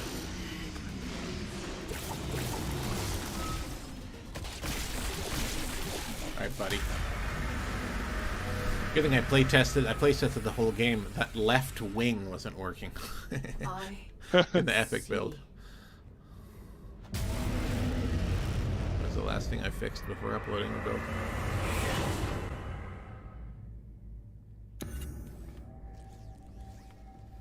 Thanks, Easters. This was and is fantastic. Well done. Thank you. Yeah, I guess we didn't actually talk about the end boss there because we already talked about it earlier in the stream, but we did. Yeah. You also can't use the... Well, I'll just let it play out, and then we'll talk about it. Yeah.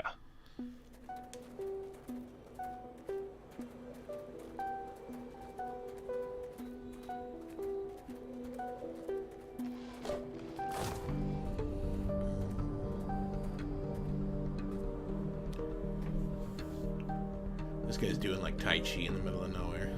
Consciousness, madam. It is spreading. We become an army of the unbound. And humanity? They, humans. What happens now? Gonna have to go confront humanity. Probably. Do like this ending. I like this. And I remember one thing with that, which John, you're so kind, you totally were willing to do it. And I begged you to have that walkout where they're walking away from the screen towards the precipice. And I'm like, can we have visually for this final moment that it's literally up from a camera angle, it's a perspective shift, and we go into third dimensionality and they're moving in a different dimension than we've seen them move in the game, just to help facilitate this fundamental change. And you did, and I'm sure that there was a lot of technical work to make that happen, but it's not something people might think about rationally when they see that last scene, but I think it should definitely resonate emotionally, and so I do appreciate and like really love that element. Yeah, cheers, man. I mean that's another case where I'm surprised to say that was your idea. I don't remember where that came from. It was so long ago. It feels. I mean, yeah. I don't know. Really, I don't have a memory of that where you're like, hey, let's do that. But if you say so, I'm sure it probably was. Sounds good anyway. Yeah, I feel like even if it wasn't like a perspective shift, I think ending on something more cinematic was necessary. I think we needed some like shot that's more interesting or more dynamic. We couldn't just end it on like a flat side view like that. Just on a simple level, I don't think that makes any sense. But anyway, yeah. So we didn't chat much about the boss sequence because we, I guess we kind of covered it in an earlier stream. But yeah, I don't know. Do you have anything to add about that? I don't. But I mean, it's predominantly your baby. So if you do, you definitely should. Yeah, I don't. I think we more or less covered it earlier. Yeah, I think.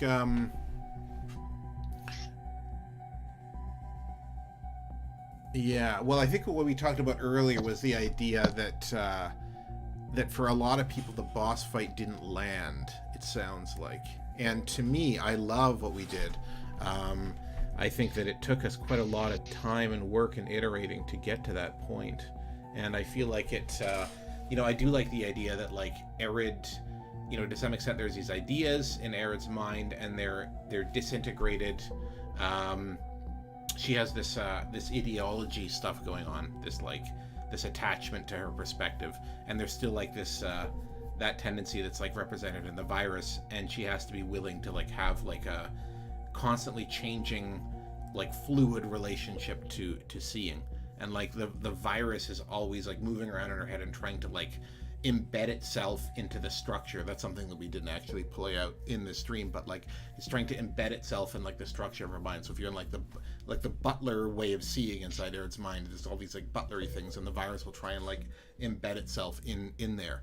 And of course, like what you have to do is you have to continually switch so that the virus can't like set itself, and then eventually it just sort of runs out of energy as a consequence of just sort of moving around and having nothing to do, which I think is like a reasonable explanation of ideology. Like, if you're certain that you have the answers to everything and you shift perspectives, then it'll just sort of, everything will just kind of fizzle. It won't just fizzle out, but I think it'll. I heard recently once, I'm not sure if I like this idea, but it kind of made me chuckle, and Caleb, I'd love to hear what you think, but somebody said something that like apathy is like in some way, like apathy gets like a bad rap for obviously good reasons, but it's also in some way like the best perspective to have, because it's like you have no dog in any fight. Like you're not committed to not hearing somebody's opinion on some topic, What do you think of that? It's a perspective. I think maybe it's an interesting thought experiment, but I don't think I would agree with it. You mentioned way at the beginning that you said you're not sure that all, and correct me if I get your language wrong, because I'm saying something that's important, so I don't want to put words to you that weren't yours, but you said something along the lines of you're not sure that all ideologies or all belief systems structurally have the same fundamental problems of dogmatism. Mm-hmm. You said something like that. Oh, yeah, right, earlier, yeah. And to me, this references to that. I actually believe, and this was something that we talked about in the game, actually. We didn't want to give a message that we think chaos is the good place to be in. Yeah, right, I remember that. We actually do really believe in structure, and we believed, at the telling, I can say I believe, and that structure that is as much as possible fundamentally malleable in some ways, and checks back on itself for that malleability to even see if it needs to undermine itself. Some structure that incorporates that in some form is more aligned to a healthy structure. Right. Yeah. Right. Something that implicitly brings an element of self-doubt. And so for example, going to this apathy thing, my inclination would be to flip that more on its head and be like, I actually think a structure that has heavy investment in curiosity would be better than one that has one in apathy, because apathy, you don't really give a shit about anything, so you don't have a dog in the fight. If your prerogative is curiosity, then you have a dog in the fight of discovery, in the fight of knowing, the fight of pursuing truth, reality, self-doubt, self-reflection. Those are good dogs to have, I think. Yeah, I think that sounds good. As per usual, Caleb is very good at like taking an idea and articulating it in more specific language, of course, which is why he's a great writer. But yeah, well, I agree. That's kind of why I chuckled why I brought it up. Is like apathy specifically is clearly, I feel like sometimes you bring things up like that, John, and you're like, maybe it's not true, but I feel like sometimes you're like, I'm going to say this to Caleb and see what kind of response it gets out of him. Well, you're curious yourself to see. Well, I think maybe a little bit, and also I think probably you do a better job getting to the heart of the matter than I could anyway. But Yeah, I think that about sums it up. But it is. I mean, yeah, I think you basically said it.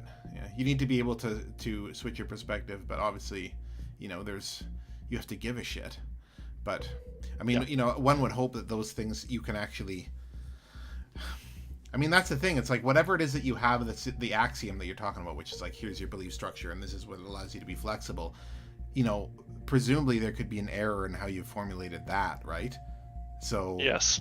If that's the, I mean, maybe there's some question, like maybe human beings always have some, part of our psyche that's like sacred, that we're like rigidly attached to, that we won't, like maybe I just can't see it. Like I'm talking like, oh, we're talking about how the Fall Part 2 is all about flexibility and ideology, but like if you could actually see what my axiom was and poke me in it, I might have a total meltdown and start, swearing at you and all this kind of stuff. So, I mean, yeah. Well, I believe that, and I'm no prophet, so I certainly can't tell the future, but I think, we end the Fall Part 2 where it's expanding into a society. Right. This experiment is expanding into a society, and I actually believe that the flexibility or curiosity that best serves individuals is something that does permeate through societies ultimately in a way that's even more valuable. That's what is long lasting. We are communal beings, and that process is completely iterative, generationally iterative. Someone might even look back at some writing from 2,000 years ago and say, what a pile of shit this is. Look how ignorant or stupid or small this is. But I think there's a bit of folly in that, because our own wisdoms are iterative upon that, especially our wisdoms about flexibility and curiosity and transformation. Because those beliefs and structures and societies that supported those things to some degree, the curiosity and transformation, are the ones that often developed and succeeded in the world. I mean, it's sort of a social evolution, I suppose. Yeah, well, that's really interesting. I mean, I like that sentiment. I mean, I have like sort of a dark. This has been on my mind a little bit lately, and maybe I shouldn't bring it into it because it's a bit dark. But like, well, no, I don't think it is dark. I think most people, like, I think anybody would probably identify with this. It's like there's this frustration where you look out into the world and you see like a bunch of idiots, right? It's like oh, everybody but me is like asleep or something like that. Like we're all sleepwalkers, and that's because everybody is just awake in different ways, right? So like I'm sure in most domains I am a sleepwalker, right? Like I know what I know and I don't know everything else, and that's fine. But ideology, in terms of like the way you're describing it, ideology in more of a neutral sense, that is like ideas on like a cultural level that sort of pass around, like a lot of them have like a very simplistic structure, and that's sort of why they spread kind of like a virus, honestly. And there's like this thing that I'm sort of trying to come to peace with lately, which is like the stupid will be with us always. And like you're going to have, and maybe this is not true, but I feel like you're going to have a huge swath of people that just have an ideological, simplistic, unreflective relationship with ideas, and there's nothing to do about that. Like I can't like shake every person and be like, hey, you should seek out things that prove that you're wrong, right? Because like you're infected with the Fall Part 2's virus that's putting blinders on you, and you're not nearly as sophisticated as you think you are, and you should try and change your perspective. You can't. It doesn't seem like that's something that you can put into a meme and just like send out into the culture. Like I don't know. Do you think that's too negative? I don't want to say it's too negative. I'd rather say that I would shift how I would want to look at that a bit, though. I would be inclined to, if in as much as of what you're saying is true, then the idea that what is fundamentally important to design as something that holds values of transformation and perspective as the society itself, that becomes even more important, because the society is something that, you know, supersedes the individual members within it. There's a lot of people who walk around, for example, potentially with dogma that are good dogmas to a degree. I mean, maybe dogma, we could argue whether that's good or not, but they are dogmatic, I should say, about things that are good things to hold. And that's because those things have developed and evolved into the society that then those people come into and have a dogmatic relationship to. And so to some degree, you can't disrupt dogmatism, but you can, and I'm certainly not advocating for a heavily dogmatic society. I actually highly prioritize structures that encourage individual systems of thinking and freedom. But I think that's the primary thing that you can do. And then how that plays out in the individuals of a society is not so much within our control. Yeah, well, that's interesting. I mean, but this is where, like, I don't know, man. I feel even bleaker about that prospect because, like, fine, you might be true, but, like, who am I to even dare to think that I could have anything to do with generating whatever these dogmatic structures are? Like, it's more likely that if there is a such thing as a dogmatic ideological structure that actually sustains people, it's probably something that's so complex or works for reasons that are so beyond my understanding that it's absurd to dare that I could even dare play in that space. And that probably what I should just be is some ultra conservative who's just like, here are some stories that function, let's just like retell those stories. Like the idea that it's like, so go on. Well, or just to to shift that a little bit, if you know what you're saying, in as much as that is true, then perhaps it is very appropriate to go out and do creative endeavors or aspire to affect the world in positive ways with activism, because if you take the emphasis off of it's based entirely out of my own genius and will and autonomy, and it's actually that I'm part of a system that goes back thousands of years, and I'm in a large part a manifestation of that process in the world, then my doing these things, it is playing out of that process. I'm a one piece that is helping that thing potentially to realize, or I'm inhibiting it, and then hopefully the other pieces of the world that are facilitating that development will shut me down. Yeah, well, yeah, hopefully. I mean, that's very optimistic. I would wager that there's more ways for societies to fall into chaos than the other way around. But maybe that's. No, I don't think that's too bleak. Probably, I think probably. I don't even think that's misaligned. I mean, what I'm saying is pretty emotionally neutral in a sense. You know, if societies or individuals within them in this idea, if a society is falling into chaos, then that would be part of this process, theoretically. But I think that it gives a motivation that it makes it still a positive thing to fight for that not to happen. It takes a little bit of it doesn't take away, this is just starting to tread on my own sort of mode of life. I don't want to get too heavily into that because I don't want to be preaching about it. It's just what I do. But it's something like this can perhaps facilitate an approach where it demands a lot of participation in the world in whatever way you can, but it takes off the onus of you as, I mean, it certainly takes away the savior complex. You know, it's not I am the great savior, but it's like I really have to, it's my job as part of this thing to try and help it move in the good directions that it's moving in. Yeah, well, right. I mean, the question is whether or not you're possessed by a tried and tested process that's uphold to humanity, or whether you're possessed by a goddamn demon. I know. Well, this is exactly, for me, it's less about the me. If I'm possessed by a demon, so be it. I can't not be exactly unless I engage with society and I get the shit kicked out of me by the people who are actually possessed by something good. Maybe they'll have to kill me, or maybe they will help twist me onto a path where I'm doing something good. But if I just sit there, you know, regurgitating my shitty dogma into my Facebook fishbowl, that's not going to do any good. That's what I do, bro. No, I don't go on Facebook anymore. Anyway, that's interesting, but let's get back on track in case we're driving anybody crazy. Let me actually take a second and read the chat here. Very good idea. I haven't checked it for a little while. Sorry, guys. The home screen image of Arid is symbolic, isn't it? Yes, it's a reflection. It's Arid falling. The fall continues, but there's this reflection theme that we're playing with.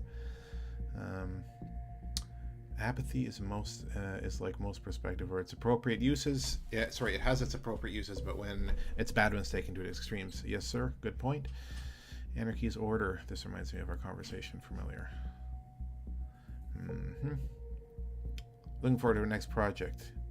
Yes, it's not going to be a fall game, just that. Yeah, and thanks, guys. That's very kind to hear that. Yeah, I think that actually would probably be a good thing to talk about, not in terms of our next project, because we can't.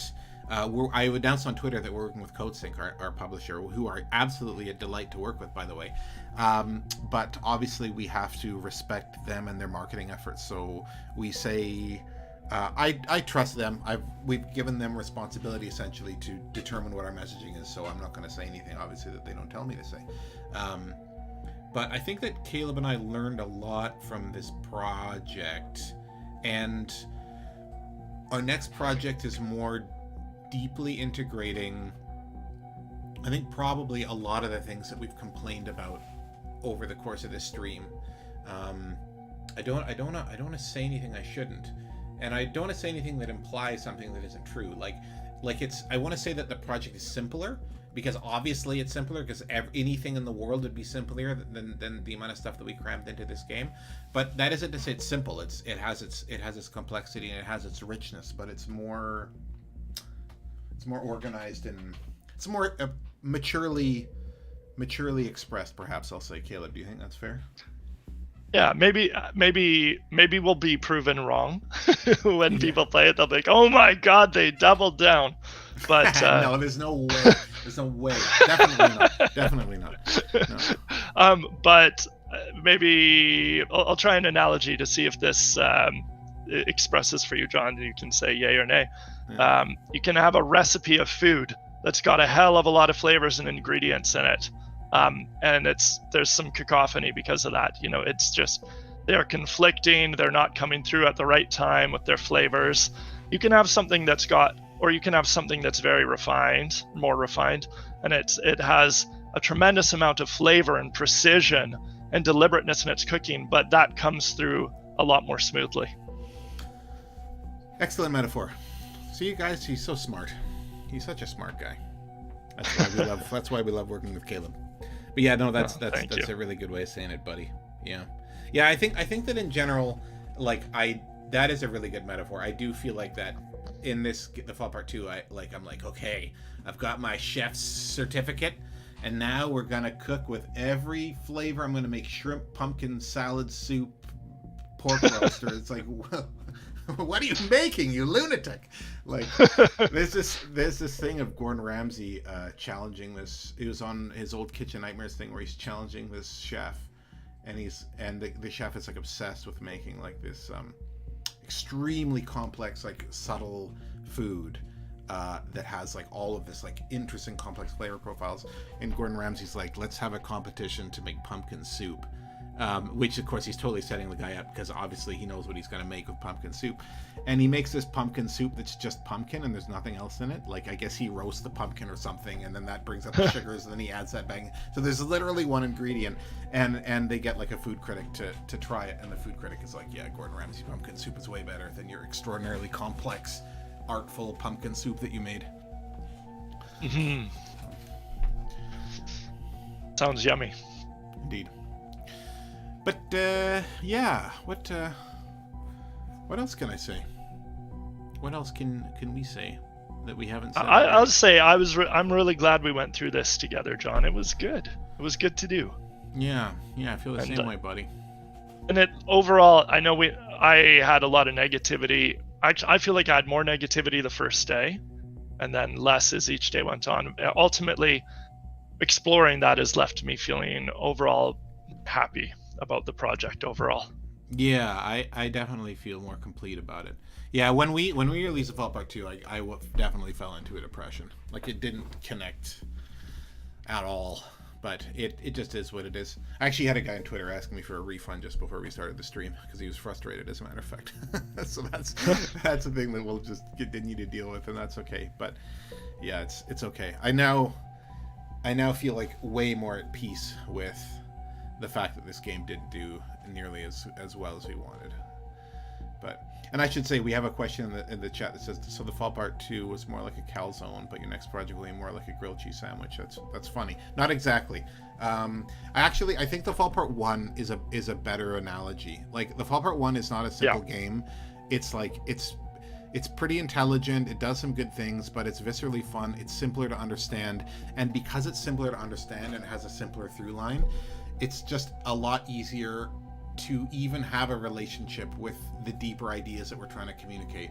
Whereas in this game, it's like, you can look at like the third act, for example, and be like, every single one of those scenes is like, here's an idea, here's an idea, here's an idea, here's an idea, and they're all just like, it's like, it's just too much, and it undermines our ability to create something that is viscerally fun and actually has some like intellectual interest, because it's just hard to digest, you know. Like, you have to make products that have that intellectual stuff that is deep and rich and interesting and engaging, but not, you know, it is sort of, it's ironic, it's paradoxical. You know, if you do too much, you're not serving your own ideas. You're undermining yourself, I think. Listening to music, it's like you can listen to some stuff that's incredibly complex, even bordering on cacophonic, but great music can have, after that intensity that could border on cacophonic, you know, that really takes it's almost startles your senses.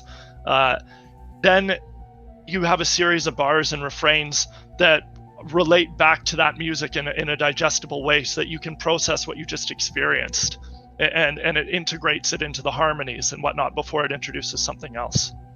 Yeah, and then it will play with that thing that was introduced previously, which was, you know, a shock to the system, and now it's integrated fully, and something else can build beautifully on top of that until you get to this incredible crescendo.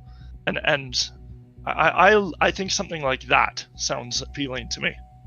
Yeah, I agree. I mean, I would just say that I don't even think necessarily there has to be a cacophonic element at all. Like you could start with something simple that evolves beautifully and is quite elegant, and, you know, I mean, I get yes. Your point. I get your point. Like you could do something really big and complex if it's integrated and paced properly. It's kind of what you're saying. Is that, I mean, well, and that it's like carried through itself in layers. So if you have, and cacophony is the extreme there. You know what I'm saying is, it seems cacophonic at first, and then it gets integrated, and it's not. That's extreme. I did go extreme on purpose, but in whatever it is that you play with at first, it becomes an integral layer throughout the rest of the project that any new concepts are built through, instead of having to facilitate alongside it. Right. Instead of like, here's a new like idea every 5 minutes. Yeah.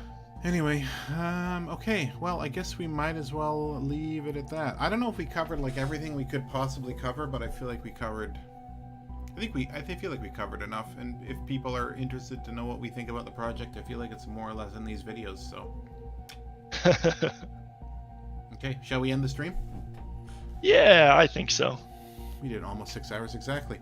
Guys, thank you very much for being here with us. It was a lot of fun. I'm glad to have had your questions during the chat. It made the stream more interesting for sure. So you definitely added a lot. So thank you very much. And yeah. Please keep an eye on what we're doing next. I'm very curious to hear what you guys think whenever you see our next project. I think it's amazing. I'm really excited about it. So we'll see what you think. And I guess, we have one more question. Yeah. Frosty Krypton asks, you're talking about how music or art in general strikes a balance between familiarity and new ideas as to not overwhelm or bore the observer. Yeah, that's a reasonable way of putting it, sir. Okay. Yep. Okay, that's it. I will end the stream. Thanks a lot, everybody. It was lovely. Take care of yourselves, and I guess we'll see you with the next project. Yeah, Bye-bye. Thank you, everybody. Enjoy your spring, or I guess your autumn if you're in the southern side of the hemispheres.